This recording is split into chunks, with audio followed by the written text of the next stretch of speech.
Ishgard cannot well endure another assault. Even should her knights succeed in turning back the Horde, the casualties will be catastrophic. But what other choice do we have? It's not like we can talk it over with them. Dragons and men aren't exactly on speaking terms. With certain notable exceptions.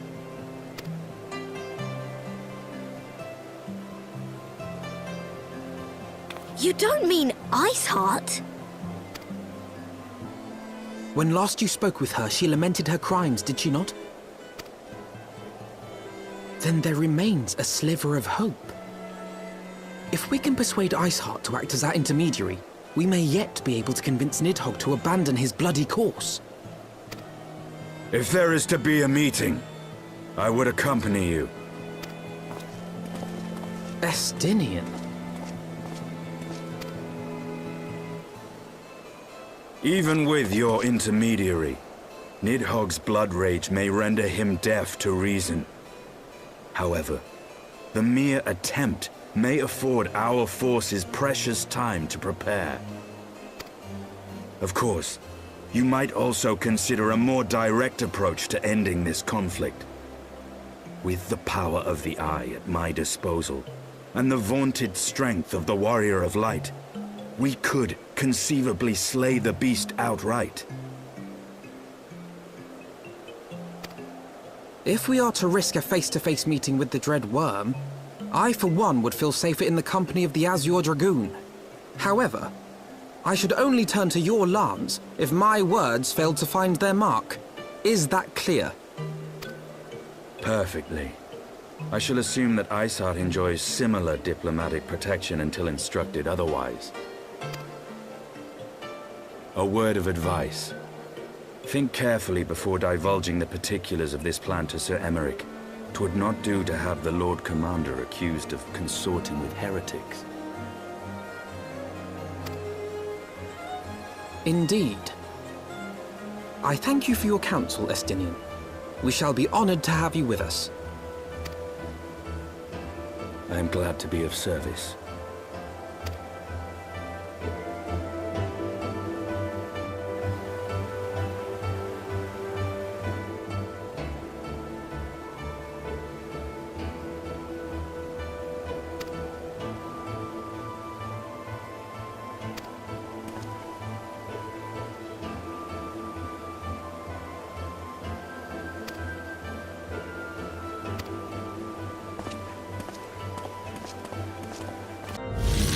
I want the defenses of the Outer Ward rechecked. See to it that the ballistas are in good repair and supplied with enough ammunition for a prolonged siege.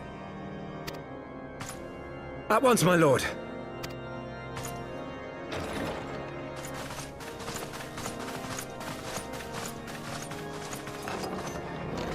Ah, 'twould seem I have visitors. And unlike those messing beyond our walls, these ones are welcome. Pray forgive us for interrupting you in the midst of your preparations, Sir Emeric, but our suit concerns the impending assault. To speak plain, we believe there is a chance the invasion might be halted before it even begins.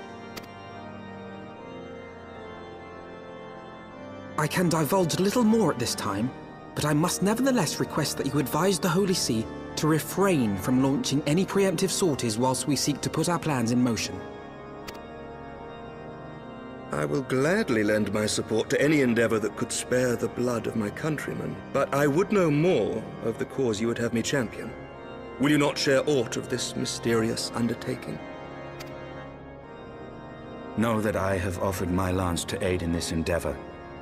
I cannot claim that its success is assured, but our actions should serve to delay Nidhogg's advance at the very least.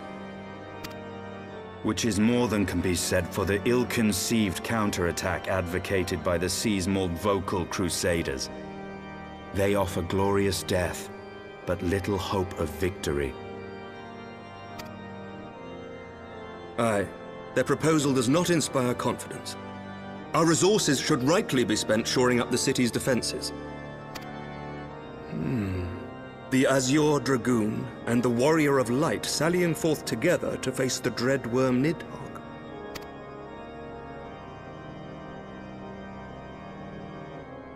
I must admit the mere thought of it does much to dispel my misgivings. Go then. Carry out your plan. I shall do what I can for you within the Holy See.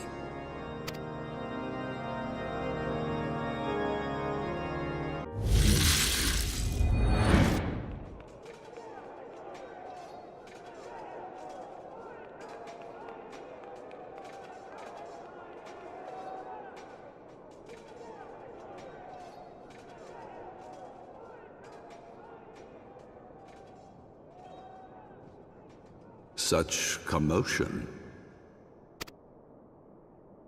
Yes, Your Eminence. The bells of the Observatorium warn of our enemy's approach. So, the dragons are coming. Let them come, in their hundreds and their thousands. With the divine blade in our hands, we shall rend their flesh and drown the heretics in their master's blood. Even Nidhogg and his foul brood shall be powerless to resist us. And when we have rid the world of their pestilence, we shall turn our attention to our Ascian allies. See that they are suitably rewarded for their invaluable assistance. If I may, Your Eminence, the Paragons wield powers strange and unknowable. Can we be certain that they will not see through our deception? We can be certain of naught save the righteousness of our cause. If you would be a true leader of men, you must possess conviction as well as caution.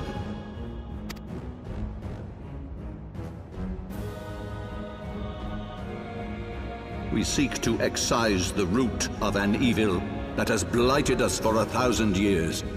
The risk is worth the reward.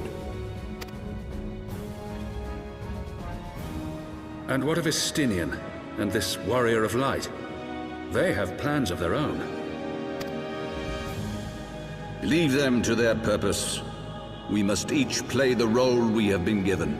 You and your chosen brothers most of all.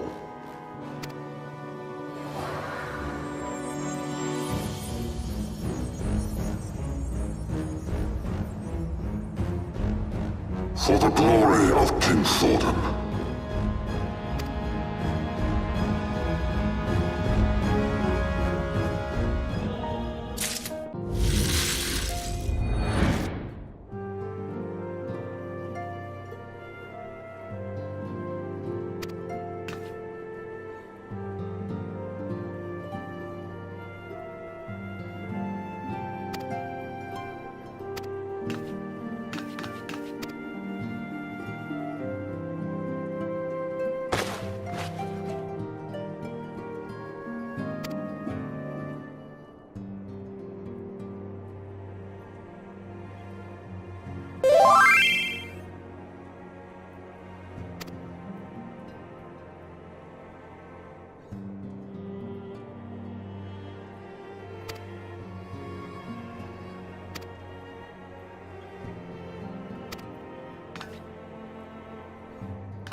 know your folly.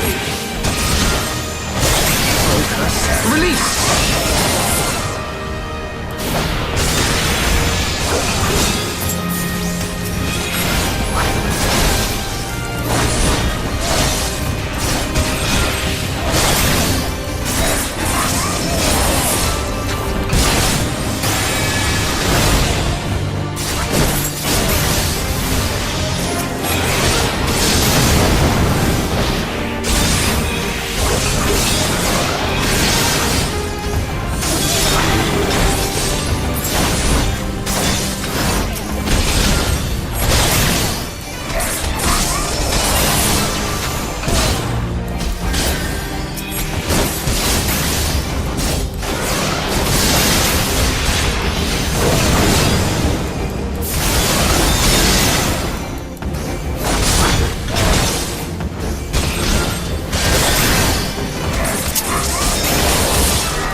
Ah, I should have known it would be you.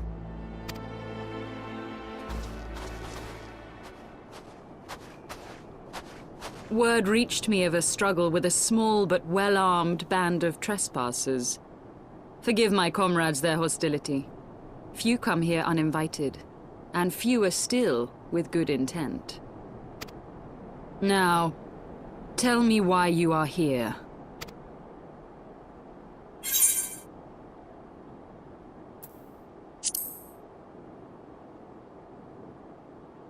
So, you seek to stem the Dravanian tide with talk? A romantic notion. If you but knew the truth, the spark which lit the flames of this animosity, you would understand the futility of your quest. Shall I relate it to you? The sordid history my gift has shown me. That which the Holy See has taken such pains to suppress.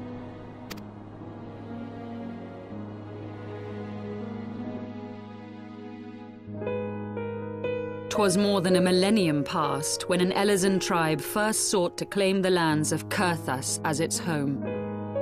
Unfortunately for them, Kurthas was already home to dragonkind, and they were not inclined to make way for the invaders. Thus did a bloody war begin.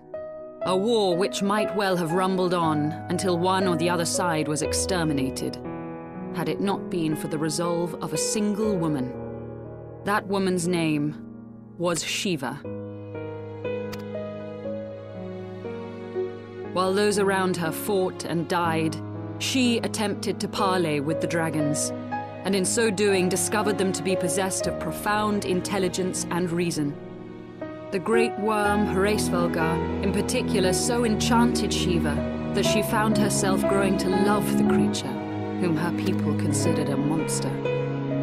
In the eyes of a near-immortal dragon, however, the fleeting life of an Elezen is as that of a freshly cut rose.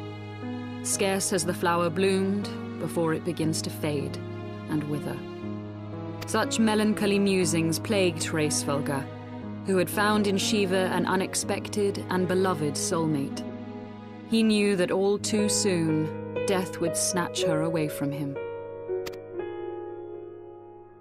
Unable to bear the thought of their separation, the maid bid the worm consume her, that their spirits might be entwined for eternity. Though loath to perform the deed, SHAREfactory ultimately gave in to her plea, and soon thereafter the tale of their ill-fated love spread throughout the two warring factions. No more could they raise blade or claw against one another, knowing that the souls of their kin were so inextricably bound. In the days that followed, man and dragon learned to live in harmony, and together built a nation unlike any the world had ever known. For 200 years did this blissful age of peace continue, as it would to this day, had vilest envy not stirred in the hearts of the Elezen. It is said that worms owe their longevity to the boundless reserves of vitality found within their eyes. And 'twas in this belief that a traitorous band of knights deceived their allies of some 2 centuries, and took by force that which they coveted.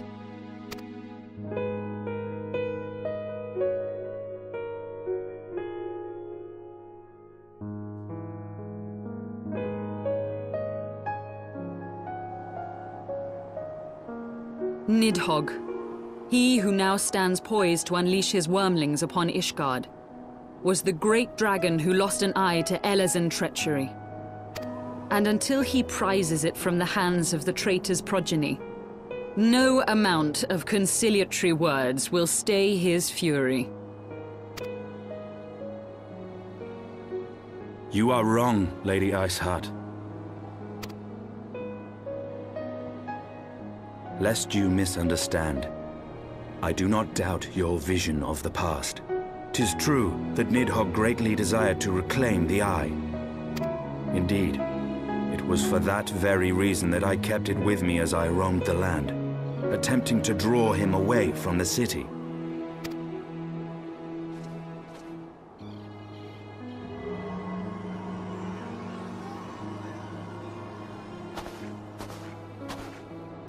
gods! Until recently, Nidhogg seemed unable to resist its allure and pursued me relentlessly. Needless to say, that is no longer the case.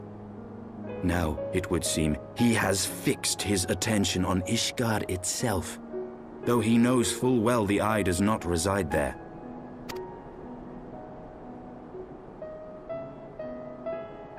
You believe he targets the capital for another reason? I believe reason has all but left him. Through the eye, I feel much of what Nidhogg feels, and the dragon's thirst for vengeance will not be quenched by aught less than a sea of blood.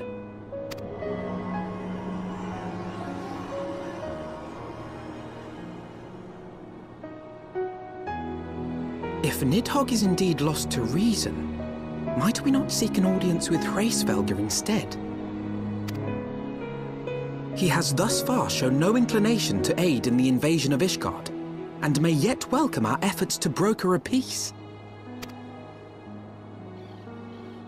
You still believe that a peaceable solution can be found? Very well. I will take you to him.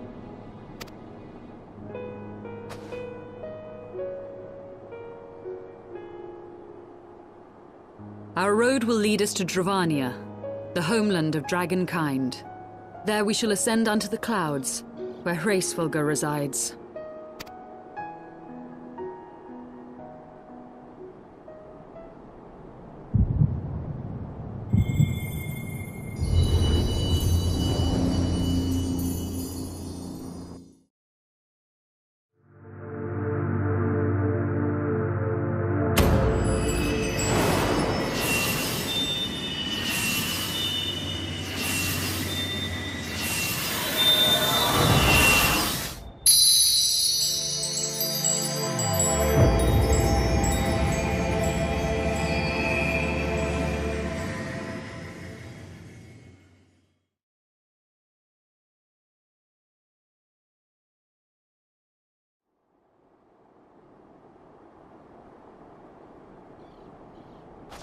Is aught amiss, my friend? I sense the many battles are beginning to take their toll. Rest a while, and should you lose sight of us, Dravania lies beyond the mountains to the west.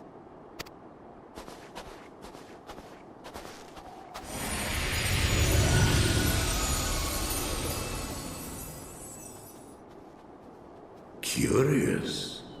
The vestiges of thy mistress's blessing are not as faint as once they were. Thy will to succeed grants thee unusual fortitude. But will it be enough?